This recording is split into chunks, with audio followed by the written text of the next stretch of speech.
Keystone, of course, of course.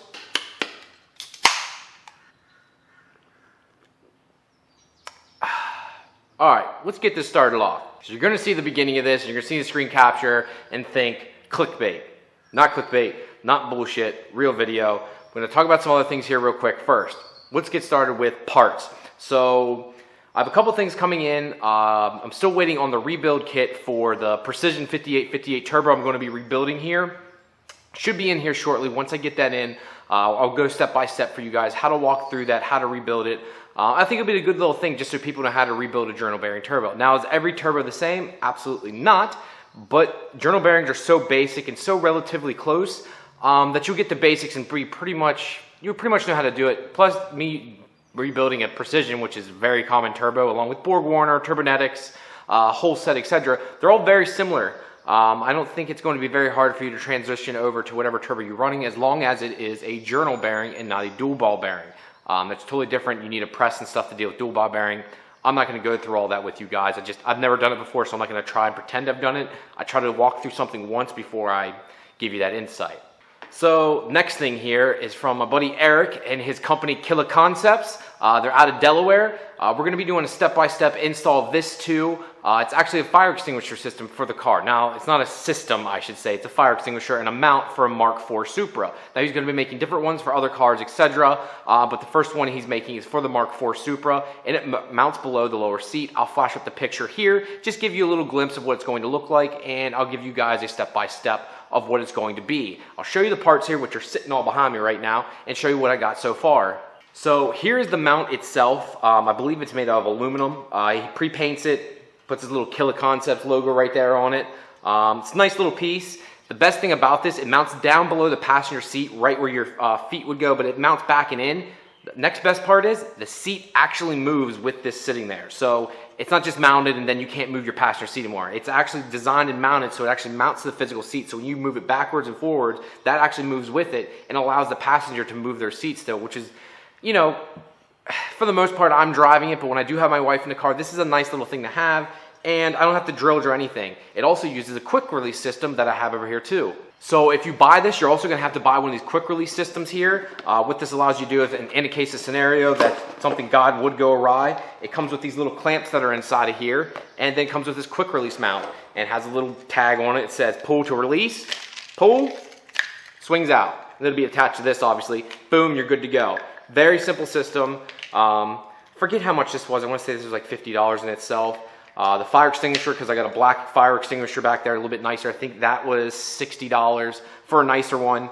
And then the mount, I'm not sure. I can't remember off the top of my head. But when I do the video, I'll break down costs for everything and list it all out and then give you a total to make it easy. There's obviously could be different costs if you get a different kind of quick release or if you do a different kind of fire extinguisher. But I'll list out exactly what I use to help you understand what the cost would be. It's going to be sub $200. It's below $200, but you can't beat that for something safety, something that's been modified like my car. When you go that far, you don't want to take the chance of something bad happening and burning to the ground. And if you just have something simple as a little fire extinguisher like that to throw under the hood of the car sometime, it could really save your ass. And then last up, the fire extinguisher itself. This is from Max Out or H&R Performance, H3R Performance, I'm sorry.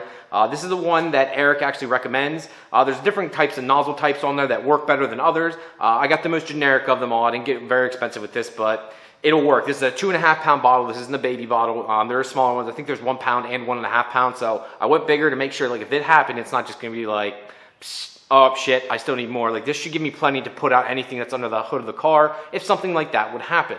I hope this would be enough. If not, then we really got some serious issues. But once again, I'll go through that for you guys here. I'll make another video for that and go through this step by step. All right.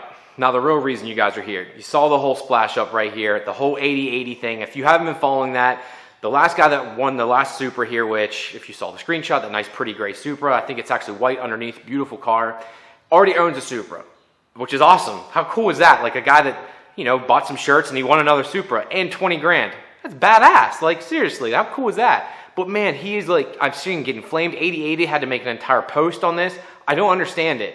So a lot of people are bitching and complaining, saying it's rigged or it's not right. Why would he try for that? Now he's just being greedy. In my head, I'm just thinking, what is the difference in that? And I laugh because a lot of people that are posting on there like that I have even friends with, and they do the whole snowflake thing. They bitch and complain like, oh, liberal snowflakes, this and that. Well, you bitching and complaining is pretty much acting like a liberal snowflake. Not saying there's anything against liberals or conservatives, but don't be two-faced and don't talk about one side or the other when you don't like what happens either. I mean, that's exactly what it is, and you're being a little bitch about it. The guy won fair and square. 80eighty themselves does not do the drawing. They send it out and have a company do the drawing. So it's 100% legitimate, taken care of, insured, so that nothing can go back on them. They're not stupid. If you guys saw there a while back, a Toyota dealership had raffled off a Toyota Supra. Just happened the general manager's wife happened to win it, ended up being fake, ended up being rigged. They didn't do anything. They just randomly picked a name, and that was a giant scam. People put hundreds, thousands of dollars into it, and yeah, his wife won the Supra in the end, which that's bullshit, and I think that's where people are getting misconstrued and thinking this could be a possible scam, but it's not. The guy won it fair and square. He just happened to already have a Mark IV Supra, which is fantastic. Now he's got two of them plus 20 grand. So I kind of want your opinion on that, guys. Do you think it was rigged or not? I personally, I'm saying it right now, it is not rigged. They did it professionally. They did it right. The guy's just stupid lucky, which is fantastic. I think there's other guys that had cars before. Not everyone's going to be poor per se, and I'm not even saying everyone's poor, but like maybe someone out there has even nicer car. Maybe someone has a GTR, a Ferrari, whatever. If they win, they win. That's in their odds. That's capitalism. That's allowing you to do whatever you want to do. For me, I have a hard time wrapping my head around someone telling me what I can or can't do, or that person has this, that's not fair, that's not right.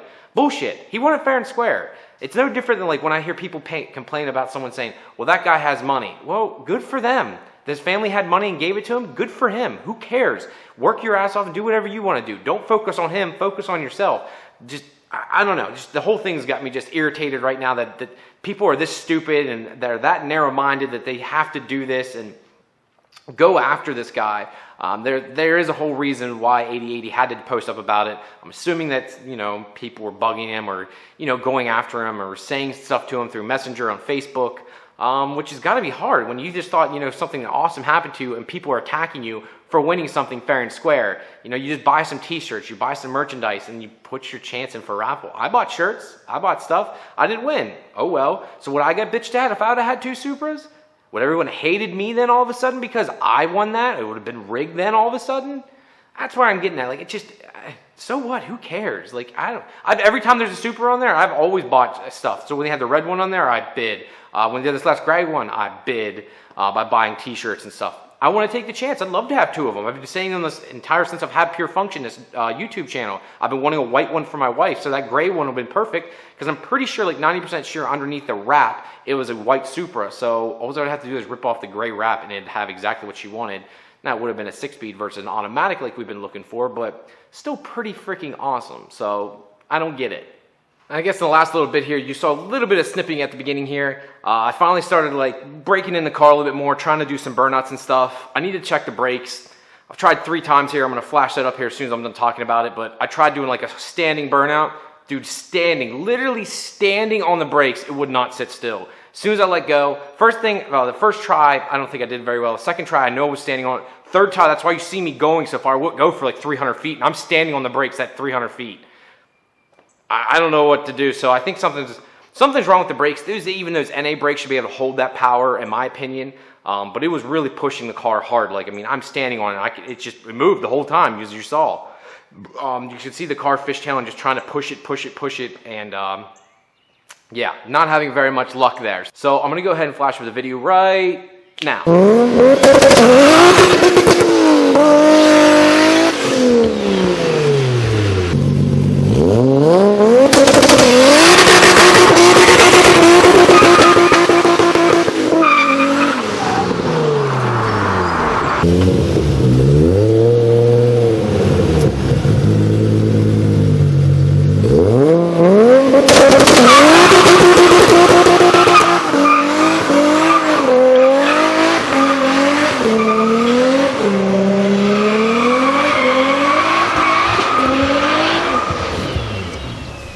Alright guys, now you got to see that. Thank you very much as usual. Enjoy the rest of your day. I'm going to enjoy mine. I'm going to finish off my beer here, work on the car a little bit more, and see what else I got to do. Talk to you later, peeps. Peace!